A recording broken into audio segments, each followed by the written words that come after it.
Cap one मध्ये 3 प्रकारचे विद्यार्थी होते. एक ऑटो फ्रीज झालेले, दुसरे ज्यांना फर्स्ट प्रेफरन्स व्यतिरिक्त इतर कॉलेजेस अलॉट झालेले आणि तिसऱ्या प्रकारचे विद्यार्थी होते कोणतंही कॉलेज अलॉट न झालेले विद्यार्थी. आता ज्यांचं कॉलेज ऑटो फ्रीज झालेलं आहे, त्यांनी त्या विशिष्ट कॉलेजमध्ये ॲडमिशन नक्कीच घेतलं असेल.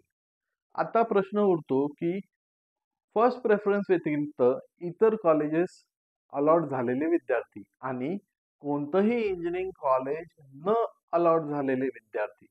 तर जे ज्यांना कॉलेज अलॉट झालेलं आहे त्यांनी आतापर्यंत नॉट फ्रीज हा ऑप्शन म्हणजे बेटरमेंटसाठी ते गेले असतील. आता त्या विद्यार्थ्यांच्या मनामध्ये, पालकांच्या मनामध्ये प्रश्न आहे, की आपण कॅप 2 साठी कोणते कॉलेजेस वर ठेवायचे आहेत?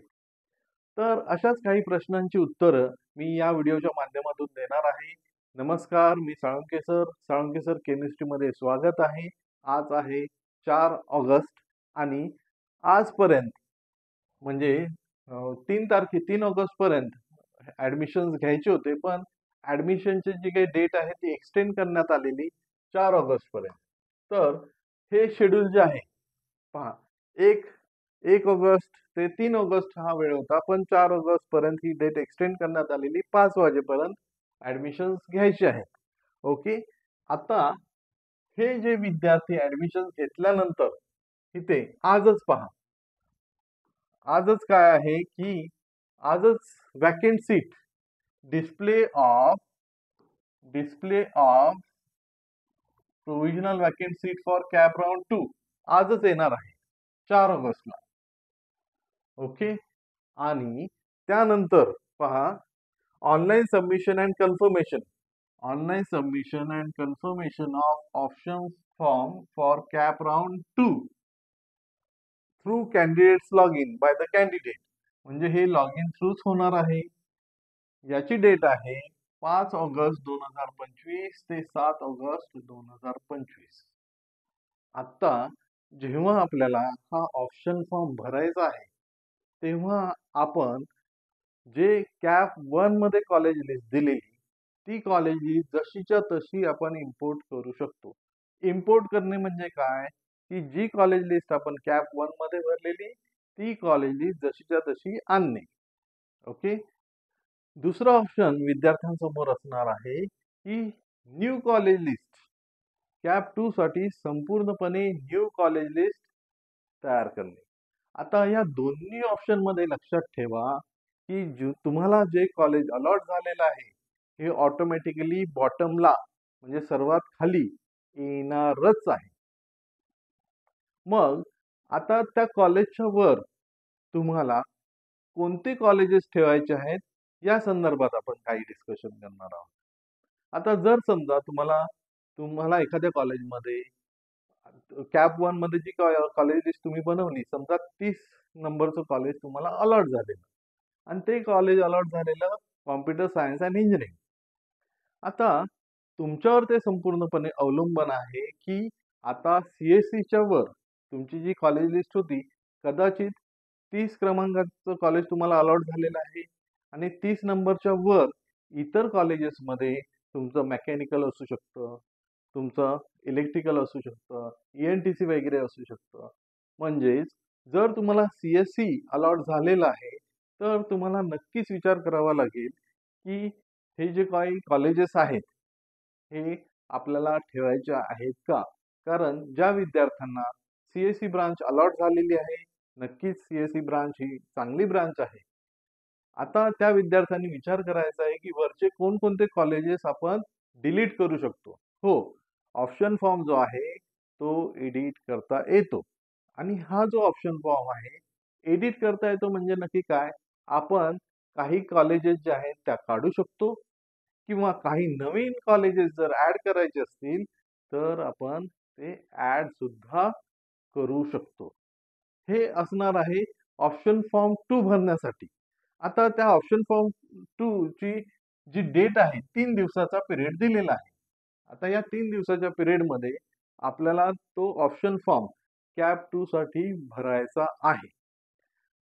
आता काही विद्यार्थ्यांच्या मनामध्ये आहे, की मला जर अप्लाइड ब्रांच मिळालेली आहे कॉम्प्युटर सायन्सची, म्हणजे AIDS किंवा AIML अशा ब्रांचेस आहेत, रोबोटिक्स वगैरे, तर मला CSE मिळेल का? तर नक्कीच जर तुम्हाला समजा कॉम्प्युटर रिलेटेड फील्डची अप्लाइड ब्रांच मिळालेली आहे, तर तुम्ही असं प्लॅनिंग केलं पाहिजे, की जेणेकरून तुम्हाला वरच्या ब्रांचेस म्हणजे CSE वगैरे एखाद्या चांगल्या कॉलेजच्या CSE आहे, IT आहे, अशा ब्रांचेस जर तुम्ही वर ठेवल्या आणि तुमचा जर कट ऑफ त्या ब्रांचच्या कट ऑफच्या जवळ असेल, कॅप 2 साठी सांगतोय मी, तर नक्कीच तुम्हाला ते ॲडमिशन होईल कॅप 2 मध्ये. अजून काय लक्षात ठेवायचं आहे, की आता हे ॲडमिशन झाल्यानंतर काय व्हॅकंट सीट्स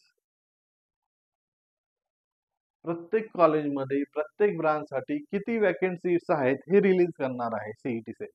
आता या व्हॅकंट सीट तुमच्या लिस्टमध्ये असलेल्या कॉलेजेसमध्ये ब्रांच वाईज, कॅटेगरी वाईज किती व्हॅकंट सीट्स आहेत, तर त्या व्हॅकंट सीट्सकडे थोडंफार लक्ष द्यायचं आहे आपल्याला, की जेणेकरून त्याचा हेल्प जो आहे तो आपल्याला ऑप्शन फॉर्म 2 भरण्यासाठी होईल. आता एक गोष्ट लक्षात ठेवा, कॅप 1 मध्ये सर्वच्या सर्व सीट्स अवेलेबल होत्या. पण कॅप 2 साठी सर्वच्या सर्व सीट्स अवेलेबल नसणार आहेत. म्हणजेच कॅप 1 मध्ये काही विद्यार्थ्यांनी ॲडमिशन घेतलेले आहेत. काही जास्तीत जास्त माझ्या मते तर 90% विद्यार्थ्यांनी नॉट फ्रीज करून बेटरमेंटसाठी गेलेले आहेत. म्हणजेच त्यांनी काय सांगितलेलं आहे CET सेलला, ही जी सीट आम्हाला मिळालेली आहे, ती ठीक आहे, ओके आहे. आम्ही ह्या सीटवर इंजिनिअरिंग करू शकतो, पण आम्हाला थोडंसं चांगलं कॉलेज मिळालं तर चांगलं राहील. अशा रीतीने त्यांचे विचार आहेत. म्हणून जी काही व्हॅकन्सी पोझिशन येणार आहे, एक्झॅक्ट किती कॅटेगरी वाईज सीट्स रिकाम्या आहेत, ट्रेड वाईज हे आपल्याला पाहिलं पाहिजे. आणि आपण जेव्हा ऑप्शन फॉर्म म्हणजे कॅप 2 साठी जेव्हा ऑप्शन फॉर्म भरणार, तेव्हा आपल्याला अलॉट झालेल्या कॉलेजच्या वरची लिस्ट जी आहे, जी आपण काळजीपूर्वक भरलेली, तर त्या लिस्टमध्ये असलेल्या कॉलेजेसचा, ब्रांचेसचा विचार करावा लागणार आहे. मी एक उदाहरण देतो तुम्हाला. जर एखाद्या विद्यार्थ्याला SPIT मध्ये CSE अलॉट झालेला आहे आणि त्याच्यावर एक्झॅक्ट एखादी ICTची ब्रांच आहे. मग त्या विद्यार्थ्याला विचार करावा लागेल, की ती ICTची ब्रांच ठेवायची आहे की नाही? किंवा एखादा विद्यार्थी समजा VIT त्याला कॉलेज अलॉट झालेलं आहे. आता VIT कॉम्प्युटर इंजिनिअरिंग अलॉट झालेलं आहे आणि त्याच्यावर एखादं कॉलेज समजा ENTCचं असेल, तर नक्कीच त्या विद्यार्थ्याला विचार करावा लागणार आहे, की मिळालेल्या कॉलेजच्या ब्रांचच्या वर जे कॉलेज आहे किंवा जी ब्रांच आहे, ती आपल्याला ऑप्शन फॉर्म म्हणजे कॅप 2 चा ऑप्शन फॉर्म भरण्यासाठी ठेवायची आहे की नाही? हे संपूर्णपणे तुमच्यावर अवलंबून आहे. कारण शेवटी तुम्ही 4 वर्ष इंजिनिअरिंग करणार आहात आणि जर तुम्हाला त्या ब्रांचमध्ये इंटरेस्ट असेल, तरच आणि तरच लक्षात ठेवा, तुम्ही ती ब्रांच आता मिळालेल्या कॉलेजच्या वर ठेवा. हा सांगतोय, तो सांगतोय, फ्रेंड्स सांगतायत, रिलेटिव्ह सांगतायत म्हणून ती ब्रांच किंवा ते कॉलेज घेऊ नका. लक्षात ठेवा, की तुमचा इंटरेस्ट कोणत्या ब्रांचमध्ये आहे, हे खूप महत्त्वाचं आहे.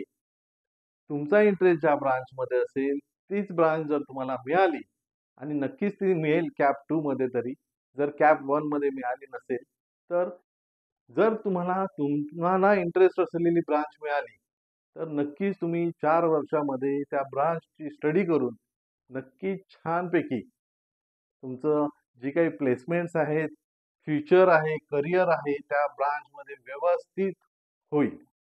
ओके. मला ही सर्व माहिती म्हणजे आता ठीक आहे. डिस्प्ले ऑफ प्रोव्हिजनल अलॉटमेंट कधी होणार आहे?